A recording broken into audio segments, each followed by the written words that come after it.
Good evening, you're watching News Mongolian World. I'm your host, Taner Kambat. In for top stories, commemorative stamp issued for the 60th anniversary of diplomatic relations between Mongolia and the United Kingdom. Khuvsgul province aims to develop winter tourism.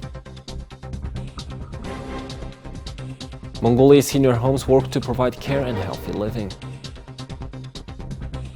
And for the news, stay tuned.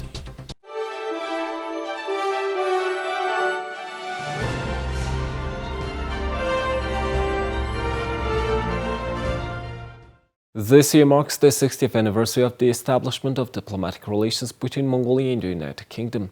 On January 23rd, a ceremony was held at the Ministry of Foreign Affairs to unveil a postage stamp issued for the 60th anniversary. The ceremony was attended by State Secretary of the Ministry of Foreign Affairs, Akbayr, British Ambassador to Mongolia, Philip Malone, and other government officials and representatives of diplomatic missions in Mongolia. This year marks the 60th anniversary of diplomatic relations between Mongolia and the United Kingdom. On this historic occasion, we have the opportunity to evaluate the achievements of partnership for the last 60 years and to launch events dedicated to the next 60 years. For the last 60 years, cooperation between our two countries has been expanding in mining, politics, the economy, trade and education. Today, the United Kingdom is one of the Mongolia's major trade partners. We are grateful that the United Kingdom has steadily supported democracy and reform in Mongolia. In the future, we hope that the cooperation between our two countries will further flourish on the principles of democracy, human rights, freedom and the rule of law. And as we've just heard, both the UK and Mongolia have a very strong tradition in stamp and postal services.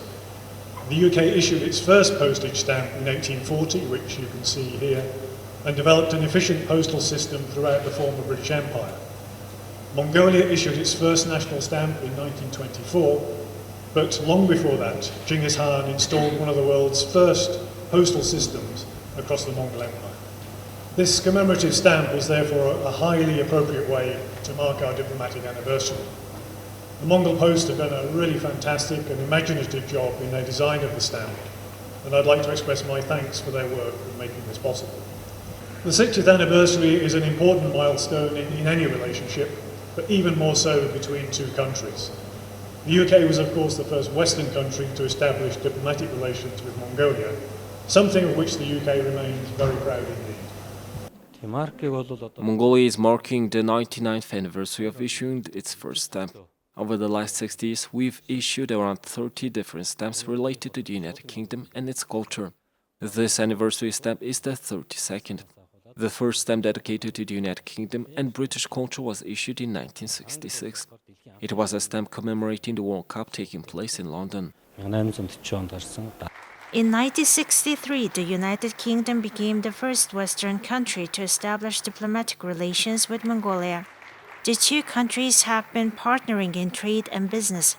Trade turnover between Mongolia and the UK was £213 million at the end of the second quarter of 2022, with Mongolian exports at £42 million. The partnership between Mongolia and the UK covers several areas including education and culture. This year marks the 30th anniversary of the Chevening Scholarship Program in Mongolia. So far, over 200 Mongolians have become scholarship recipients. Annually, 10 to 15 young Mongolian professionals receive Chevening scholarships. In recent years, over 100,000 foreign and domestic tourists came to Khuvsgul province during the summer season. But in the winter season, the number is much fewer. Therefore, with the purpose of developing sustainable tourism based on the history and cultural heritage of the province and to introduce foreign tourists to the winter wonder of the Khuvsgul region, 2023 is declared as the year to visit the Khuvsgul province. Khuvsgul province is aiming to develop its tourism sector in 2023 and beyond.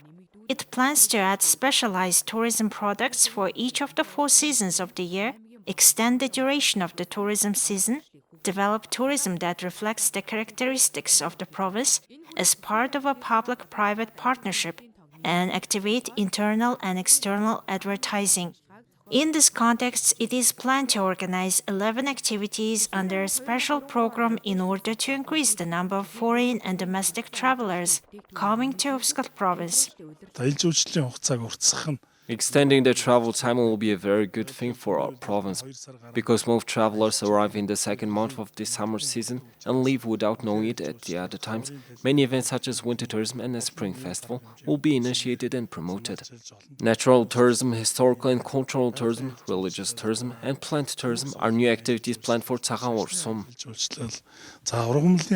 Tourism should be developed in a way that appeals to everyone. In addition to events such as the Ice Festival, Yak Festival, and Tatam Festival organized annually in Khuvsgul province, the local authority is working to create opportunities to serve local specialties with special attention to attracting domestic and foreign tourists. Last year, Khuvsgul province's monasteries started research on developing religious tourism. There are 10 senior homes operating in Mongolia. After 30 years of herding livestock, Tugmit decided to do something to help senior citizens and opened Elders Pension, providing a home for 50 seniors. It's been 4 years since she opened her home for senior citizens. She says she plants her own vegetables and raises cattle to produce healthy food for the seniors in her care. There are more 50 seniors currently living at her facility. All these seniors submitted applications for the state senior home in Batsumbur, but were rejected as most of them have family members and distant relatives. I thought about opening a senior home when I saw that many senior citizens were left behind by their loved ones and society. In the future, I plan to employ a cook, legal advisor, and doctor. Many different seniors are living at the home. Some have a disability, some were employed as musicians and conductors. Jargalan Itlan tries to make these senior citizens feel at home. I was a composer and conductor. In Europe, when children grow up and start their own families, their elders don't have a choice but to seek help from a senior home. I think the situation in Mongolia is the same. Some people reaching out for help from senior homes have no family members, and some seniors have dementia or the impaired abilities requiring constant care. Some senior citizens come to avoid putting the burden of care on family members. I think senior homes not only help these senior citizens, but also help their family members. It's really difficult for family members to look after seniors while they are working. Tivukmit says many people help her operate the home by donating books and furniture. Thank you for staying with us. Now let's take a look at the currency exchange rates provided by Mongol Bank.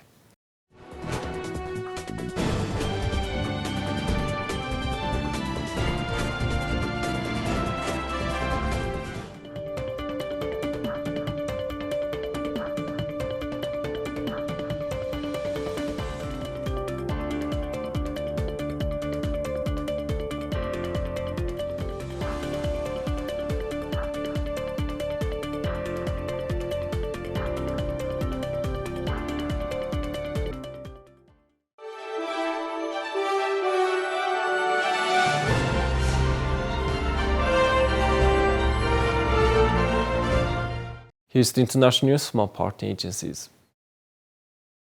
Turkey's president has announced May 14th as the date for the country's next parliamentary and presidential elections.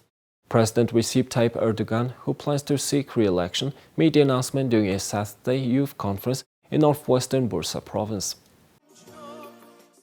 He said in Bursa he would make the formal call on March 10th, after which Turkey's Supreme Election Council would prepare for the elections. If no candidate secures more than 50% of the vote, a second round of voting would be held on May 28th. Erdogan, who has been in office since 2003, first as prime minister and as president since 2014, faces his most difficult election yet as Turkey's troubled economy struggles with soaring inflation. A six-party opposition alliance has yet to put forth a presidential candidate. A pro-Kurdish party that is the third largest in parliament has so far been excluded from the alliance and said it might field its own candidate. Erdogan, who is now 68 years old, introduced a system of governance in 2018 that abolished the office of the prime minister and concentrated most powers in the hands of the president. The office of the president was largely a ceremonial post before then. Under the new system, presidential and parliamentary elections are held on the same day. The opposition has blamed Turkey's economic downturn and an erosion of civil rights and freedoms on Erdogan, saying the revised government system amounts to one-man rule. The presidential system was narrowly approved in 2017 referendum and came into effect after the 2018 elections. This year's elections were supposed to take place in June, but ruling party members said that month would coincide with summer and religious holidays, prompting an early date. Multiple people were shot late Saturday in Monterey Park, California, a city near Los Angeles hosting a Lunar New Year festival. The shooting occurred at Star Ballroom Dance Studio, a few blocks from City Hall on Monterey Park's main thoroughfare of Garvey Avenue, which is dotted with strip malls of small businesses whose signs are both in English and Chinese. At 11:18. Cantonese and Mandarin are both widely spoken. Chinese holidays are celebrated and Chinese films are screened regularly in the city. A gunman killed 10 people at the Ballroom Dance Studio amid Lunar New Year celebrations, and they may have tried but failed to target a second dance hall. That's according to authorities in the Los Angeles area, where an urgent search was underway for the suspect. An hours-long manhunt led police to surround and enter a white van, but it was not immediately clear whether the suspect was inside. LA County Sheriff Robert Luna said the shooting late Saturday at the Star Ballroom Dance Studio in Monterey Park left 5 women and 5 men dead and wounded another 10 people. Then 20 to 30 minutes later, a man with a gun entered the Lili Ballroom in nearby Alhambra. According to CNN, the gunman was 72-year-old and he was pronounced dead at the scene following a self-inflicted gunshot wound. Google says it's laying off 12,000 workers, becoming the latest tech company to trim staff as the economic boom that the industry rode during the COVID-19 pandemic ebbs. The Silicon Valley giant CEO Sundar Pichai shared the news Friday in an email to staff that was also posted on the company's news blog. It's one of the company's biggest ever round of layoffs and adds to tens of thousands of other job losses recently announced by Microsoft, Amazon, Facebook, parent Meta, and other tech companies as they tighten their belts amid a darkening outlook for the industry. Just this month, there have been at least 48,000 job cuts announced by major companies in the sector. Pichai said that the company has hired for periods of dramatic growth over the past 2 years, but that was a different economic reality than the one we face today. He said the layoffs reflect a rigorous review that Google carried out of product areas and functions.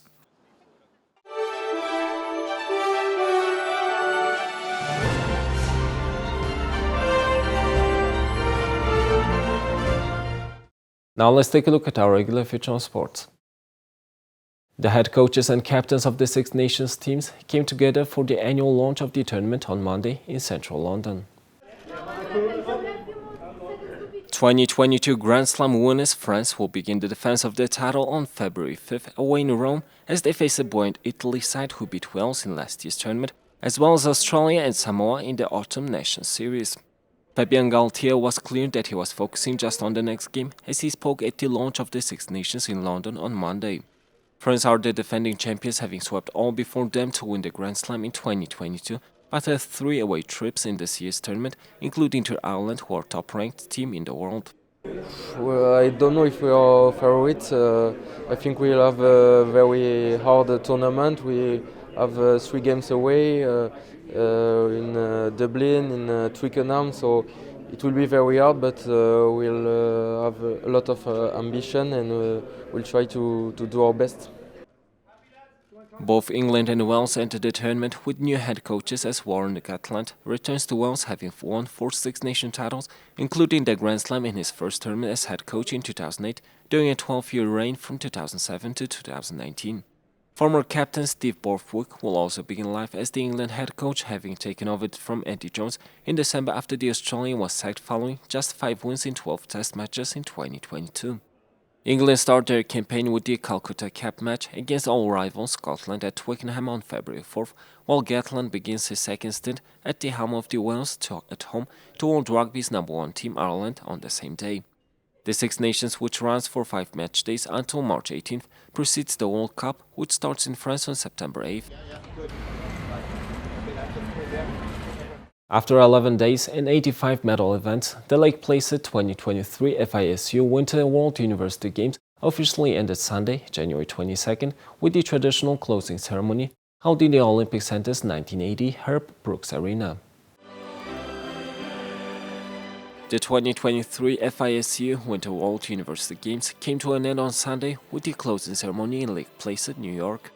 The enthusiastic group of spectators, along with the FISU delegates with local and state representatives, helped wave goodbye to the 1,443 college athletes from 45 countries, representing more than 550 universities who participated in 12 winter sports that made up the Games.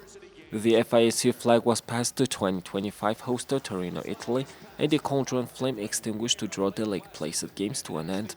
Japan finished atop the medals table with 21 gold and 48 medals overall. South Korea were second with 12 and 29 total, while Canada was third with 6 gold medals and 13 overall. Staged every 2 years in a different city, the winter edition of the FISU World University Games features international student athletes competing in one of the world's largest winter multi-sports competition. In all, 516 athletes are heading home with medals draped around their necks, and some proudly showcase them to the television camera during the ceremony. As part of the closing ceremony, Ede transferred the FISU flag to Stefano Lorusso, the mayor of Torino, Italy, the host of the 2025 FISU Winter World University Games, and Lorenzo Lentini, Italian University Sports Center delegate. The 31st winter edition of the FISU World University Games marked just the second time the multi-sport and educational festival ventured outside Europe or Asia. The only other time was in 1972, when Lake Placid hosted the 7th edition. Events were contested throughout the Adirondack North Country region. In addition to Lake Placid, competition took place in Saranac Lake, Wilmington, North Creek, Canton, and Potsdam. Prior to the closing ceremony, organizers held one last medal event, the men's ice hockey gold medal game. Canada defeated the United States 7-2 to claim the gold medal. This was the United States' first men's ice hockey medal since 1972, when it won bronze. Kazakhstan came away with the men's ice hockey bronze medal, overcoming Japan 8-1 on Sunday. Team Japan finished first in the Lake Placid 2023 FISU Games overall medal count with 48 medals. Republic of Korea finished second overall with 29 medals, while France claimed 18 medals and was third. The US squad, who did not medal in 2019, enjoyed its best ever FISU Games with 17 medals. The 3 gold, 8 silver and 6 bronze medals allowed the US squad to finish 4th overall, tied with Poland, and surpassed its previous best of 15 medals won, set in 1993. Here's the weather forecast of all major cities.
Well, that's all for today, and thank you for staying with us. We'll see you tomorrow with news and updates. Have a nice evening. Goodbye.